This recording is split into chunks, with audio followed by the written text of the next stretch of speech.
సాంకేతిక గ్రంథము 28వ అధ్యాయము 22వ వచనంలో ఏమనుంది?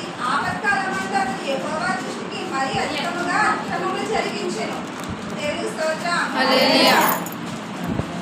మన అతిక్రమములు ఎలా ఉన్నాయంటే అధికముగా ఉన్నాయంట. అంటే అధికముగా అంటే ఎక్కువగా, మరి ఎక్కువగా ఉన్న మన అతిక్రమములు. అందులో బట్టి యేసు ప్రభువారు గాయపరచబడ్డారు. మన అతిక్రమములు అధికంగా ఉన్న వాళ్ళు ఎన్నో చేస్తాం, మనకు తెలియదు. ఆ తప్పు చేసిన తర్వాత అయ్యో ఈ తప్పు చేశానేంటి, అతిక్రమం చేశానేంటి అని అనుకుంటాము. చేసినప్పుడు మాత్రం తెలియదు మనకి. కాబట్టి మన అతిక్రమ క్రియలు మరి అధికంగా ఉన్నాయి. అలాంటి అతిక్రమ క్రియలను మనం ఏం చేయాలి? ఒప్పుకోవాలి. యేసు ప్రభు వారి వద్ద ఒప్పుకొని, తండ్రి నేను ఈ పాపం చేశాను, ఈ తప్పు చేశాను, నేను చేసిన అతిక్రమ క్రియలను బట్టే కదా నువ్వు గాయపరచబడ్డావు, కాబట్టి నా అతిక్రమ క్రియలను నేను ఒప్పుకుంటున్నాను తండ్రి, నన్ను క్షమించు అని చెప్పేసి మన అతిక్రమ క్రియలను ఏం చేయాలండి? ఒప్పుకోవాలి. తప్పుకుంటే ఏమొస్తుంది? శిక్ష.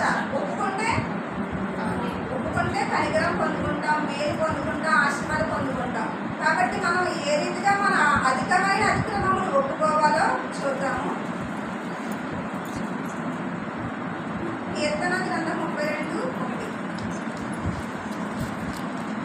తన అతిక్రమములకు పరిహారము నొందినవాడు, తన పాపమునకు ప్రాయశ్చిత్తము నొందినవాడు ధన్యుడు.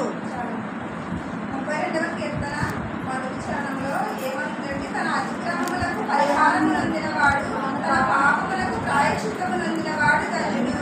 దేవుని స్తోత్రం. హల్లెలూయా. ఇప్పుడు మనం ఏం చేయాలంటే మన అతిక్రమములకు పరిహారం పొందాలి.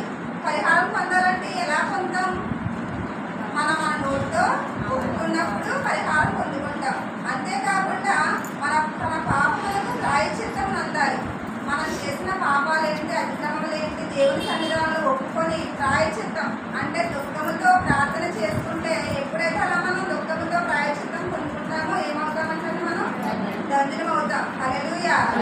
కాబట్టి మన అతిక్రమ క్రియలను బట్టి యేసు ప్రభువు గాయపరచబడ్డారు. ఆయనైతే ఏ పాపము చేయలేదు, ఏ అతిక్రమము చేయలేదు. మన అతిక్రమ క్రియలను బట్టి ఆయన గాయపరచబడ్డారు కనుక ఈ 18వ రోజున దుర్గాభవాని గారు, దుర్గారావు గారి కుటుంబం ద్వారా ఇప్పటికి జరుగుతుంది కనుక మనం ఈరోజు ఏమి చేయాలంటే మన అతిక్రమ క్రియలను ఒప్పుకొని ప్రాయశ్చిత్తం పొందాలి, పరిహారం పొందాలి. అలాగే ఇంకేం చేయాలంటే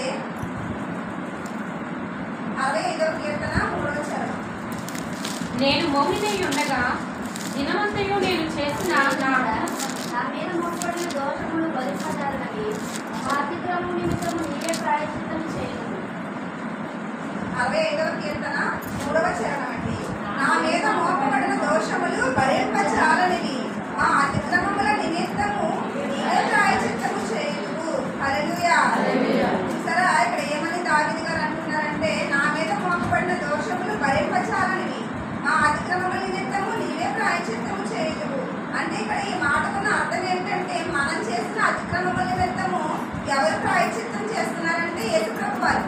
అంతే కదండి. మనం అతిక్రమములు చేసాం, మనం పాపములు చేసాం, మనం భరించవలసిన శిక్ష, మనం పొందవలసిన గాయాలు, మనం తినవలసిన దెబ్బలు అంతా ఎవరికి భరిస్తున్నారండి? మన ద్వారా యేసు ప్రభువారు భరిస్తున్నారు. కాబట్టి మనం ఇప్పుడు అది తెలుసుకొని, దేవా నా కోసం ఎంతగానో భరిస్తున్నాం కదా, నేను తప్పు చేశాను, నేను అతిక్రమములు చేశాను, ఈ దినాన నేను ఒప్పుకుంటున్నాను ప్రభా, నా అతిక్రమములు క్షమించు, నా అతిక్రమములు ఇప్పుడే విడిచిపెట్టుకున్నాను. ఎప్పుడైతే మనం ప్రాయశ్చిత్తం చేసుకుంటామో, పరిహారం చేసుకుంటామో మనం ఏమవుతామంటే ధన్యులం అవుతాం. కాబట్టి మనం అటు రీతిగానే మన అతిక్రమములు ఒప్పుకొని దేవుడు పొందిన గాయాల్లో కొంతైనా ఉపశమనం కలిగించేవారిగా, కొంతైనా చల్లార్చేవారిగా ఉండాలి. అలాగే మనం ఎలా ఒప్పుకోవాలో కూడా ఒక మాట చూద్దాము. సామెతల గ్రంథము 28:13. సామెతలు 28. అతిక్రమములను దాచిపెట్టువాడు వాటిని ఒప్పుకొని విడిచిపెట్టేవాడు కనికరం పొందును. సామెతలు 28:13లో ఏమనుందంటే, అతిక్రమములు దాచిపెట్టేవాడు వర్ధిల్లడు, వాటిని ఒప్పుకొని విడిచిపెట్టేవాడు కనికరం పొందును. దేవుని స్తోత్రం. హల్లెలూయా. సరే, అంత చక్కని మాట ఇక్కడ రాయబడి ఉంది. సామెతలు అంటే సొలొమోను గారు రాసిన గ్రంథం ఇది. ఏమనంటే అతిక్రమములు ఏం చేయాలంటే దాచిపెట్టకూడదంట. దాచిపెట్టుకుంటే మనం వర్ధిల్లం. వాటిని ఒప్పుకోవాలి. ఒప్పుకోవడమే కాకుండా విడిచిపెట్టాలి. విడిచిపెట్టినప్పుడే మనం కనికరం పొందుకుంటాం.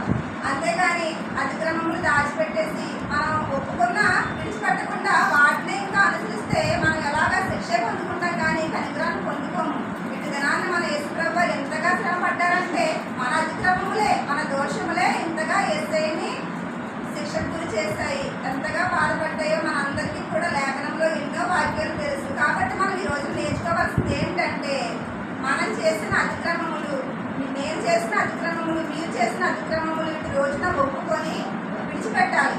ఎప్పుడైతే విడిచిపెట్టామో ఏం పొందుకుంటామండి? కనికరం పొందుకుంటాం. కాబట్టి మనం ఈ రోజున అతిక్రమములు ఒప్పుకొని విడిచిపెట్టి కనికరం పొందుకునే వారిగా ఉండాలని నేను కోరుకుంటున్నాను. అట్లీస్ట్గా మొదటిగా అతిక్రమముల కోసం నేర్చుకున్నాము.